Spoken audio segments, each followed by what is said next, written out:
ನಮಸ್ಕಾರ ಎಲ್ರಿಗೆ ಸಹ ನಮ್ಮ ಚಾನಲ್ಗೆ ಮತ್ತೊಮ್ಮೆ ನಿಮಗೆಲ್ಲರಿಗೂ ಆಧಾರದ ಸ್ವಾಗತ ಸುಸ್ವಾಗತ. ಇವತ್ತಿನ ಮೂರನೇ ವಿಡಿಯೋ. ಈ ವಿಡಿಯೋ ಕರುಣ್ ನಾಯರ್ ಬಗ್ಗೆ ಒಂದು ಅವರಿಗೆ ಒಂದು ಡೆಡಿಕೇಟ್ ಮಾಡ್ತಿರುವಂತಹ ವಿಡಿಯೋ.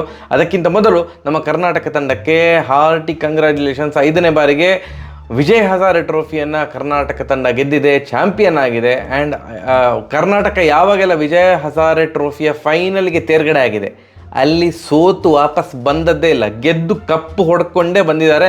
ಆ ಒಂದು ವಿಶಿಷ್ಟ ದಾಖಲೆಯನ್ನು ಮುರಿಲಿಲ್ಲ, ಹಾಗೆ ಮುಂದುವರಿಸ್ಕೊಂಡು ಹೋದರು. 5ನೇ ಬಾರಿಗೆ ಇವಾಗ ಗೆದ್ದಿದ್ದಾರೆ. 5 ವರ್ಷಗಳ ನಂತರ ಕರ್ನಾಟಕ ವಿಜಯ್ ಹಜಾರೆ ಟ್ರೋಫಿಯನ್ನು ಗೆಲ್ತಾ ಇರೋದು. ವಿದರ್ಭ ಅಗೇನ್ಸ್ಟ್ ಫೈನಲಲ್ಲಿ ಕರ್ನಾಟಕ ಚಾಂಪಿಯನ್ ಆಯಿತು. Crazy performance. ನಾನು ಯಾಕೆ ಕರ್ನಾಟಕದ ಪ್ರತಿ ಮ್ಯಾಚ್ದು ವೀಡಿಯೋ ಮಾಡಲಿಲ್ಲ ಅಥವಾ ವಿಜಯ್ ಹಜಾರೆ ಟ್ರೋಫಿಯನ್ನು ಈ ಚಾನಲ್ಲಿ ಕವರ್ ಮಾಡಲಿಲ್ಲ ಅಂತಂದರೆ, ಅನ್ಫಾರ್ಚುನೇಟ್ಲಿ ನಾನು ವಿಜಯ್ ಹಜಾರೆ ಟ್ರೋಫಿಯನ್ನು ಫಾಲೋ ಮಾಡಲಿಕ್ಕಾಗಲಿಲ್ಲ ಅಂತಂದರೆ ಕ್ರಿಕ್ ಬಸ್ಸಲ್ಲಿ ಸುಮ್ಮನೆ ಸ್ಕೋರ್ ನೋಡ್ತಾ ಇದ್ದೆ, ಬಟ್ ನನಗೆ ಮ್ಯಾಚ್ ನೋಡಲಿಕ್ಕಾಗಲಿಲ್ಲ. ಆ ರೇಂಜಿಗೆ ಫುಲ್ಲು ಆಕ್ಯುಪೈಡ್ ಆಗಿದ್ದೆ. ಸೊ ಆದ್ದರಿಂದ ಸುಮ್ಮನೆ ಕ್ರಿಕ್ ಬಸ್ಸಲ್ಲಿ ಇದು ಸ್ಕೋರ್ನೆಲ್ಲ ನೋಡಿಕೊಂಡು ವೀಡಿಯೋ ಎಲ್ಲ ಮಾಡಿದರೆ ಅದು ನನ್ನ ಮನಸ್ಸಿಗೂ ಸರಿ ಅನಿಸೋದಿಲ್ಲ. ಇದೆ ಅಂತ ಮಾರ್ರೆ ಅಂತ ವ್ಯೂಸ್ ಬರ್ತದೆ, ಅದು ಮಿನಿಮಮ್ ಗ್ಯಾರಂಟಿಡ್ ವ್ಯೂಸ್ ಬರ್ತದೆ, ಬಟ್ ನನಗೆ ಅದು ಸರಿ ಅಂತ ಅನಿಸೋದಿಲ್ಲ ಅಂತ ನಾವು ವೀಡಿಯೋ ಮಾಡಲಿಲ್ಲ. ಬಟ್ ಕರುಣ್ ನಾಯರ್ ಬಗ್ಗೆ ಮಾತಾಡೋ ಮೊದಲು ನಮ್ಮ ಕರ್ನಾಟಕ ತಂಡವನ್ನು ಅಟ್ಲೀಸ್ಟ್ ಅಭಿನಂದಿಸಬೇಕಲ್ಲ.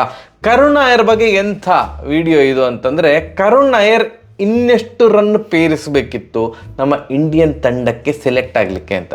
ನೋಡಿ, ಕರುಣ್ ನಾಯರ್ ಅವರು 8 ಇನ್ನಿಂಗ್ಸ್ 9 ಮ್ಯಾಚ್ ಆಡಿದರು. 8 ಇನ್ನಿಂಗ್ಸಲ್ಲಿ ಬ್ಯಾಟಿಂಗ್ ಮಾಡಿದರು. 8 ಇನ್ನಿಂಗ್ಸಲ್ಲಿ ವಿಜಯ್ ಹಜಾರೆಯಲ್ಲಿ ಅವರು ಹೊಡೆದಿರುವಂತಹ ರನ್ 779 ರನ್. ಜಸ್ಟ್ 8 ಇನ್ನಿಂಗ್ಸಲ್ಲಿ ಅವರ ಆ್ಯಾವರೇಜ್ 389.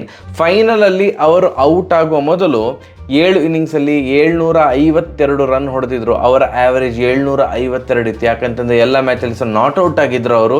ಆ್ಯಂಡ್ ಈ ಒಂದು ಈಗ ಫೈನಲ್ ಆದಮೇಲೆ ಫೈನಲಲ್ಲಿ 27 ರನ್ನಿಗೆ ಔಟ್ ಆದರು. ಸೊ 8 ಇನ್ನಿಂಗ್ಸಲ್ಲಿ 779 run with an average of 389. And strike rate ಕೂಡ 120+ ಸ್ಟ್ರೈಕ್ ರೇಟಲ್ಲಿ ಆಡಿದ್ದಾರೆ.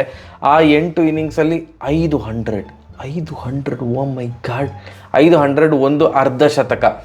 ಅದು ಸಹ ಇನ್ನೇನು 100 ಆಗ್ತಾ ಇತ್ತು. ಅದು ಸೆಮಿಫೈನಲ್ ಇದು ಅಂತ ಅಂದ್ಕೊಳ್ತೇನೆ. 44 ಬಾಲಲ್ಲಿ 88 ರನ್. ಅದು ಸಹ ಲಾಸ್ಟ್ 9 ಬಾಲಲ್ಲಿ 37 ರನ್ ಚಚ್ಚಿದ್ರು. ಸೊ ವೈಟ್ ಬಾಲ್ ಫಾರ್ಮೆಟಲ್ಲಿ ಅವರಿಗೆ ಹೆಚ್ಚಿನ ಅಂಶ, ಆ ವೈಟ್ ಕ್ರಿಕೆಟ್ ಬಾಲ್ ಫುಟ್ಬಾಲ್ ಥರ ಕಾಣ್ತಾ ಉಂಟಂತ ಕಾಣ್ತದೆ. ಅಂದರೆ ಆ ರೇಂಜಿಗೆ ಕನ್ಸಿಸ್ಟೆನ್ಸಿ, ಆ ರೇಂಜಿಗೆ ನೆಕ್ಸ್ಟ್ ಲೆವೆಲ್ ಗೇಮ್ ಪ್ಲೇ ಮಾಡಿದರು. ಬಟ್ ಸ್ಟಿಲ್ ಚಾಂಪಿಯನ್ಸ್ ಟ್ರೋಫಿ ಅಥವಾ ಇಂಡಿಯನ್ ಚಾಂಪಿಯನ್ಸ್ ಟ್ರೋಫಿದು ಸ್ಕ್ವಾಡ್ ಅನೌನ್ಸ್ ಆಯಿತು. ಅದರ ಜೊತೆಗೆ ಇಂಡಿಯಾ ವರ್ಸಸ್ ಇಂಗ್ಲೆಂಡ್ ಅದರದ್ದು ಸಹ ಇದು ಸೇಮ್ ಸ್ಕ್ವಾಡೇ ಅನೌನ್ಸ್ ಆಗಿದೆ. ಅದರಲ್ಲಿ ಅವರು 15 ಮೆಂಬರ್ಸ್ ಇದು ಏನು ಸ್ಕ್ವಾಡಲ್ಲಿ ಅವರ ಹೆಸರು ಕಂಡು ಬರಲಿಲ್ಲ.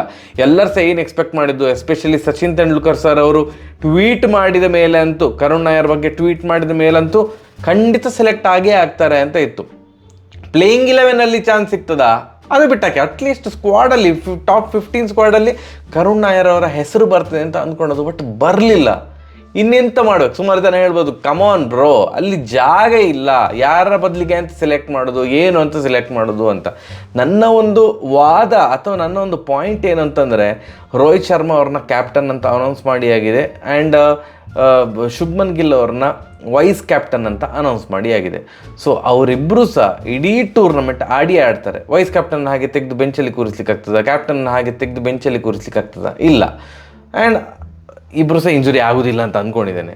ಸೊ ಏನು ಜೈಸ್ವಾಲ್ ಅವ್ರನ್ನ ಏನು ತಗೊಂಡಿದ್ದಾರೆ ತಂಡಕ್ಕೆ, ಸ್ಕ್ವಾಡಲ್ಲಿ ತಗೊಂಡಿದ್ದಾರೆ. ಜೈಸ್ವಾಲ್ ಅವರು ODI ಡೆಬ್ಯೂ ಇನ್ನೂ ಸಹ ಮಾಡಲಿಲ್ಲ. ಸೊ ಅವರನ್ನು ಏನು ಸ್ಕ್ವಾಡಿಗೆ ತಗೊಂಡಿದ್ದಾರೆ, ಅವ್ರಿಗೇನು ಪ್ಲೇಯಿಂಗ್ 11ಅಲ್ಲಿ ಚಾನ್ಸ್ ಸಿಗೋದಿಲ್ಲ ಅಂದರೆ ನಂಗೆ ಅನ್ನಿಸ್ತಾ ಉಂಟು, ಸಿಗೋದಿಲ್ಲ. ಯಾಕಂತಂದರೆ ಓಪನಿಂಗ್ ಕಾಂಬಿನೇಷನಲ್ಲಿ ರೋಹಿತ್ ಶರ್ಮಾ ಮತ್ತು ಗಿಲ್, ಅದಾದಮೇಲೆ ವಿರಾಟ್ ಕೊಹ್ಲಿ, ಅದಾದಮೇಲೆ ಶ್ರೇಯಸ್ ಅಯ್ಯರ್, ಹಾಗೆ ಕಂಟಿನ್ಯೂ ಆಗ್ತದೆ. ಸೊ ಜೈಸ್ವಾಲ್ ಅವ್ರನ್ನ ಮಿಡ್ಲ್ ಆರ್ಡ್ರಲ್ಲಂತೂ ಆಡಿಸ್ಲಿಕ್ಕೆ ಆಗೋದಿಲ್ಲ. ಸೊ ಓಪನಿಂಗ್ ಸಹ ಚಾನ್ಸ್ ಸಿಗೋದಿಲ್ಲ. ಅದರ ಬದಲು ಅಟ್ಲೀಸ್ಟ್ ಮಿಡ್ಲ್ ಆರ್ಡರ್ ಬ್ಯಾಕಪ್ ಅಂತ ಕರುಣ್ ನಾಯರ್ ಅವ್ರನ್ನ ತಗೊಳ್ಬೋದಿತ್ತು ಅಲ್ವಾ? ಯಾಕಂತಂದರೆ ವಿರಾಟ್ ಕೊಹ್ಲಿ ಅವರಿದ್ದಾರೆ, ಶ್ರೇಯಸ್ ಅಯ್ಯರ್ ಅವರಿದ್ದಾರೆ. ಶ್ರೇಯಸ್ ಅಯ್ಯರ್ ಅವರು ಸುಮಾರು ಟೈಮ್ ಆದಮೇಲೆ ತಂಡಕ್ಕೆ ವಾಪಸ್ ಆಗ್ತಾ ಇರೋದು. BCCI ಜೊತೆಗೆ ಅವ್ರದ್ದು ಏನೋ ಒಂದು ಗುದ್ದಾಟ ಇತ್ತಲ್ಲ, ಅದೆಲ್ಲ ಕ್ಲಿಯರ್ ಆಗಿ ಈಗ ತಂಡಕ್ಕೆ ಬಂದಿದ್ದಾರೆ. ಶ್ರೇಯಸ್ ಅಯ್ಯರ್ ಅವರು ಹೇಳಿಕೊಳ್ಳುವಂಥ ಫಾರ್ಮ್ ಅಥವಾ ಹೇಳಿಕೊಳ್ಳುವಂಥ ಪ್ರದರ್ಶನ ಬರದಿದ್ದರೆ ಆವಾಗ ಅಟ್ಲೀಸ್ಟ್ ಒಂದು ಬ್ಯಾಕಪ್ ಮಿಡ್ಲ್ ಆರ್ಡರ್ ಬ್ಯಾಟ್ಸ್ಮನ್ ಆಗಿ ಕರುಣ್ ನಾಯರ್ ಅವ್ರನ್ನ ಸೆಲೆಕ್ಟ್ ಮಾಡ್ಬೋದಿತ್ತು. ಸೊ ಇಷ್ಟು ಅಂದರೆ ಈಗ ಒಂದು ಮಾತುಂಟಲ್ಲ, ನೀವು ದೇಶೀಯ ಕ್ರಿಕೆಟಲ್ಲಿ ಒಳ್ಳೆ ಪ್ರದರ್ಶನ ತೋರಿಸಿ ನಾವು ಖಂಡಿತವಾಗಿ ಸೆಲೆಕ್ಟ್ ಮಾಡ್ತೇವೆ ಅಂತ. ಇದಕ್ಕಿಂತ ಸಹ ಒಳ್ಳೆ ಪ್ರದರ್ಶನ ಇನ್ನೇನು ಕೊಡಬೇಕು? ಈಗ ಗೊತ್ತಾಯಿತು, ಅವರು 8 ಇನ್ನಿಂಗ್ಸಲ್ಲಿ 779 ರನ್ ಹೊಡಿಬಾರ್ದು. 8 ಇನ್ನಿಂಗ್ಸಲ್ಲಿ ಮಿನಿಮಮ್ 1000 ರನ್ ಹೊಡಿಬೇಕು ಬ್ರೋ. 1000 ರನ್ ಹೊಡಿಲಿಲ್ಲ ಅಂತ ಅವರನ್ನು ಸೆಲೆಕ್ಟ್ ಮಾಡಲಿಲ್ಲವೇನೋ. ಸೊ ಅದು ಖಂಡಿತವಾಗಿ ಸಹ ಒಂದು ಪ್ಲೇಯರಿಗೆ ಡಿಮೋಟಿವೇಟ್ ಮಾಡ್ತದೆ.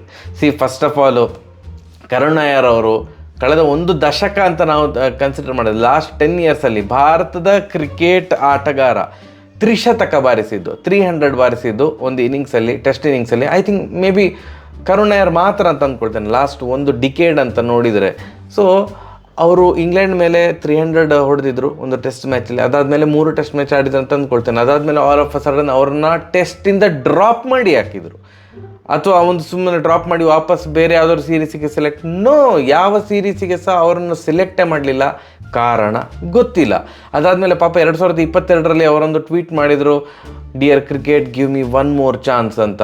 ಸೊ ಕ್ರಿಕೆಟ್ ಮತ್ತೆ ಪುನಃ ಚಾನ್ಸ್ ಕೊಟ್ಟಿತ್ತು. ನಮ್ಮ ಕರ್ನಾಟಕದಲ್ಲಿ ಆಡ್ತಿದ್ದಂತಹ ಆಟಗಾರ, ನಮ್ಮ ಕರ್ನಾಟಕವನ್ನು ಪ್ರತಿನಿಧಿಸ್ತಿದ್ದಂತಹ ಆಟಗಾರ, ಕರ್ನಾಟಕ ಕ್ಯಾಪ್ಟನ್ ಕೂಡ ಆಗಿದ್ರು ಅಂತ ಅಂದ್ಕೊಳ್ತೇನೆ. ಅವರು ಕರ್ನಾಟಕವನ್ನು ತೊರೆದು, ಯಾಕಂತಂದರೆ ಅವರ ಪ್ಲೇಸ್ ತಳ್ಕೊಂಬಳಕ ಆಗಿತ್ತು, ಅದೆಲ್ಲ ಸ್ವಲ್ಪ ಮನನೊಂದು ಅವರು ಕರ್ನಾಟಕವನ್ನು ತ್ಯಜಿಸಿ ವಿದರ್ಭ ತಂಡಕ್ಕೆ ಅಲ್ಲಿ ಹೋಗಿ ಅಲ್ಲಿದ್ದು ಕ್ಯಾಪ್ಟನ್ ಆಗಿ ಈಗ ವಿಜಯ್ ಹಜಾರೆಯಲ್ಲಿ ಈ ಥರ ಅವರ ತಂಡವನ್ನು ಫಿನಾಲೆ ತನಕ ತಗೊಂಬಂದರು. ಕೊನೆಗೆ ಅವರದೇ ಎಕ್ಸ್ ತಂಡ ಕರ್ನಾಟಕದ ವಿರುದ್ಧ ಅವರು ಸೋಲು ಕಾಣಬೇಕಾಯಿತು. ವಿದರ್ಭ ತಂಡ ಫೈನಲಲ್ಲಿ ಸೋತರು. ಆ್ಯಂಡ್ ಫೈನಲಲ್ಲಿ ನಾವೇನು ಎಕ್ಸ್ಪೆಕ್ಟ್ ಮಾಡಿದ್ವಲ್ಲ ಕರುಣ್ ನಾಯರ್ ಮತ್ತೊಂದು 100 ಹೊಡಿತಾರಂತ, ಆ ಒಂದು ಪ್ರದರ್ಶನ ಬರಲ್ಲ. 27 ರನ್ ಹೊಡೆದು ನಮ್ಮ ಕರ್ನಾಟಕದ ಪ್ರಸಿದ್ಧ ಕೃಷ್ಣ ಅವರ ಬೌಲಿಂಗಲ್ಲಿ ಡುಮ್ ಅಂತ ಬೋಲ್ಡ್ ಆದರು. ಅದು ಒಳ್ಳೆ ಬಾಲ್. ಆ ಒಂದು 27 ರನ್ನು ಹೊಡೆದು ಔಟ್ ಆದರು. ಸೊ ಓವರ್ ಆಲ್ ಅವರ ವಿಜಯ್ ಹಜಾರೆಯ ಇಂಡಿವಿಜುವಲ್ ಪರ್ಫಾರ್ಮೆನ್ಸ್ ಚಿಂದಿ ಚಿತ್ರಾನ್ನ ಹೇಳ್ಬೋದು. ಫ್ಲ್ಯಾಟ್ ವಿಕೆಟ್, ಅದು ಇದು ಫ್ಲ್ಯಾಟ್ ವಿಕೆಟ್ ಆಗಿದೆ. ಹಾಗಾದ್ರೆ ಎಲ್ಲರೂ ಸಹ 700 ರನ್ ಮೇಲೆ ಹೊಡಿಬೇಕಿತ್ತು. ಬೇರೆ ಬ್ಯಾಟ್ಸ್ಮನ್ ಹೊಡಿಲಿಕ್ಕೆ ಆಗಲಿಲ್ಲ ಅಲ್ಲ. ಸೊ ಬೇರೆ ಬ್ಯಾಟ್ಸ್ಮನ್ಗೆ ಕಂಪೇರ್ ಮಾಡಿದ್ರೆ ಅವರ ಇಂಡಿವಿಜುವಲ್ ಪರ್ಫಾರ್ಮೆನ್ಸ್ ನೆಕ್ಸ್ಟ್ ಲೆವೆಲಲ್ಲಿ ಇತ್ತು ಅಂತ ನಾವು ಒಪ್ಕೊಳ್ಬೇಕಿತ್ತು. ಆಯಿತು, ಫ್ಲ್ಯಾಟ್ ಪಿಚ್ ಅಂತವೇ ಇಟ್ಕೊಳ್ಳುವ, ಬ್ಯಾಟಿಂಗ್ ಪಿಚ್ ಅಂತವೇ ಇಟ್ಕೊಳ್ಳುವ. ಬಟ್ ಅವರ ಹತ್ತಿರ ಸಹ ಬೇರೆ ಯಾರು ಇಲ್ವಲ್ಲ. ನೆಕ್ಸ್ಟ್ ಪ್ಲೇಸಲ್ಲಿರೋದು ಮಯಾಂಕ್ ಅಗರ್ವಾಲ್. 10 ಇನ್ನಿಂಗ್ಸಲ್ಲಿ ಅವರು 661 ರನ್ ಹೊಡೆದ್ರು. ಬಟ್ ಇವರು 8 ಇನ್ನಿಂಗ್ಸಲ್ಲಿ 779 ರನ್ ಹೊಡೆದಿದ್ದಾರಂತಂದರೆ ಇವರು ಎಲ್ಲರಿಗಿಂತ ಸಹ ಪ್ರಚಂಡ ಪ್ರದರ್ಶನ ಕೊಟ್ಟಿದ್ದಾರೆ ಅಂತ ಅರ್ಥ. ಬಟ್ ಸ್ಟಿಲ್ ಅವ್ರ ತಂಡಕ್ಕೆ ಸೇರ್ಪಡೆ ಆಗದೆ ಇರೋದು, ಚಾಂಪಿಯನ್ಸ್ ಟ್ರೋಫಿ ಸ್ಕ್ವಾಡಲ್ಲಿ ಸೆಲೆಕ್ಟ್ ಆಗದೆ ಇರೋದು ಅವರಿಗೆ ಅದು ಡಿಮೋಟಿವೇಟ್ ಆಗಿ ಇನ್ನೆಂತ ಮಾಡ್ಬೇಕು ಮಾರೆ ನಾನು ಅಂತ ಆ ಥರ ಅವ್ರು ಅಂದ್ಕೊಂಡ್ರೆ ಅದು ತುಂಬ ಒಂದು ಲಾಸ್ ಅಲ್ವ ಒಂದು ಪ್ಲೇಯರಿಗೆ, ನಮ್ಮ ಭಾರತ ಕ್ರಿಕೆಟ್ಗೆ ಒಂದು ದೊಡ್ಡ ಲಾಸ್ ಅಂತ ಅಂದ್ಕೊಳ್ತೇನೆ. ಇದೇ ಥರದ ಪ್ರದರ್ಶನ ನೆಕ್ಸ್ಟ್ ಇಯರ್ ಬರೋದಿದ್ರೆ, ಒಬ್ಬ ಫಾರ್ಮಲ್ ಇದ್ದಾಗ ಪ್ಲೇಯರ್ಗೆ ಚಾನ್ಸ್ ಕೊಡಲಿಲ್ಲ ಅಂತ ಒಂದು ಅದು ಆಪಾದನೆ ಕೂಡ ಬರ್ತದೆ.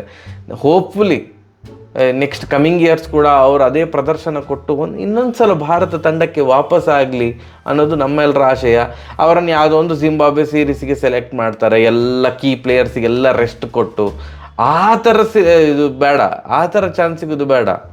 ಒಂದು ಏನು ಬಿಗ್ ಸೀರೀಸ್ ಇರ್ತದಲ್ಲ, ಒಳ್ಳೊಳ್ಳೆ ತಂಡಗಳ ವಿರುದ್ಧವೇ ಅವರು ಆಡಿ ಅವರ ಪೊಟೆನ್ಷಿಯಲ್ ಪ್ರೂವ್ ಮಾಡಲಿ, ಒಂದು ಒಳ್ಳೆ ಕಾಂಟ್ರಿಬ್ಯೂಷನ್ ಕೊಡಲಿ ತಂಡಕ್ಕೆ.